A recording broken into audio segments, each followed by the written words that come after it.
জামালপুরে এবার করোনায় আক্রান্ত হলেন এক চিকিৎসক। বুধবার সকালে জামালপুর জেনারেল হাসপাতালের সহকারী পরিচালক ডক্টর মাহফুজুর রহমান সোহান করোনা আক্রান্তের বিষয়টি নিশ্চিত করেছেন।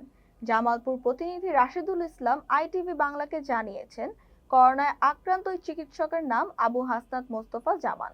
তিনি জামালপুর মেডিকেল কলেজে অর্থ সার্জারি বিভাগের সহকারী অধ্যাপক পদে কর্মরত রয়েছেন। গণমাধ্যমকে সহকারী পরিচালক ডক্টর মাহফুজুর রহমান জানান, এবার জামালপুর জেলায় তিনি করোনায় আক্রান্ত প্রথম রোগী।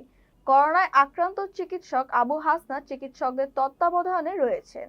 তিনি আরো জানান, করোনা পরীক্ষায় আমাদের পর্যাপ্ত কিট রয়েছে ও করোনা রোগীদের জন্য আইসোলেশন ইউনিটও প্রস্তুত রাখা হয়েছে।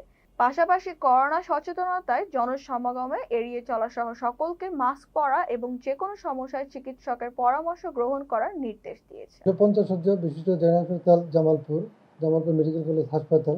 এখানে আমাদের করোনার এ পর্যন্ত আমরা 12টি নমুনা পরীক্ষা করেছি, তাতে একজন করোনা শনাক্ত হয়েছেন। উনি আমাদেরই চিকিৎসক, সহকারী অধ্যাপক অর্থো সার্জারি, জামালপুর মেডিকেল কলেজ হাসপাতাল। উনি এখন এই মুহূর্তে তার বাসায় চিকিৎসাধীন আছেন এবং আমাদের হাসপাতালে এই করোনা রোগীদের চিকিৎসার জন্য আমরা 10 বেড একটা আইসোলেটেড ইউনিট খুলে রেখেছি। পাশাপাশি করোনা পরীক্ষার জন্য আমাদের কিট রয়েছে এবং চিকিৎসার জন্য আমরা ডাক্তারদের একটা কমিটি করে দিয়েছি।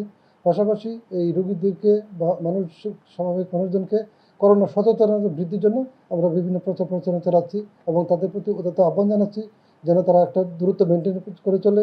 পাশাপাশি কোথাও জনসমাগমপূর্ণ এলাকায় গেলে তারা মাস্ক পরিধান করে এবং কোনো সমস্যা হলে অবশ্যই যেন তারা চিকিৎসকের শরণাপন্ন হয়।